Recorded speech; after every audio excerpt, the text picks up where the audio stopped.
Hello, I'm David Chaston with 90 at 9, brought to you by interest.co.nz. This week, get everything you need to know in 90 seconds at 9 o'clock with news of a messy US jobs report. US non-farm payrolls fell by 33,000 in September from August, the first month-on-month decline in 7 years.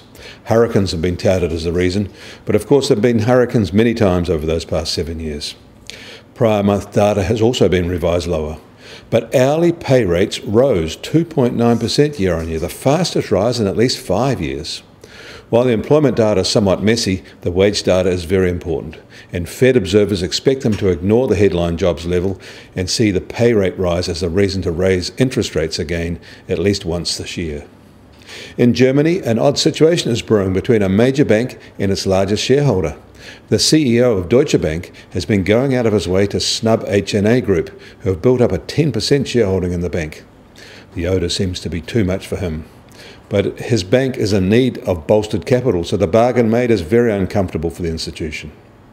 In Australia, according to a joint study by analyst Cross Border Management and BIS Oxford Economics, Chinese buyers accounted for less than 2% of all Australian real estate transactions in 2016 and contributed less than 1%, that's $122 out of $12,800, to the average quarterly housing price increase.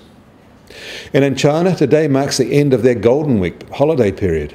It also marks the start of the run-up to the Party Congress in Beijing.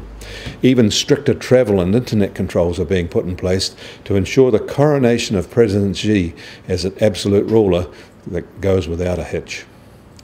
And Europe is facing up to a new crisis in Spain, where tensions with independence-minded Catalonia are intensifying. The consequences may push Brexit issues into the background. The financial consequences of a unilateral declaration of independence may be severe, not only for the region, but on Spain as well. In New York, the US Treasury 10-year yield is up 2 basis points to 2.36%. The price of crude oil is sharply lower, now under $49.50 a barrel, which is almost a $2 drop, while the Brent benchmark is down to $55.50 a barrel. OPEC is saying extraordinary measures may be required to keep oil price in a range they can live with. The price of gold is basically unchanged today, still at $1,272 an ounce, and the Kiwi dollar will start the week lower at 70.9 US cents on a 4-month low. On the cross rates, we're pretty much unchanged at 91.4 Aussie cents and 60.4 euro cents. Our TWI, however, is at 73.9, and the first time it's been under 74 since May. I'm David Chaston. That was 90 at 9, brought to you by interest.co.nz.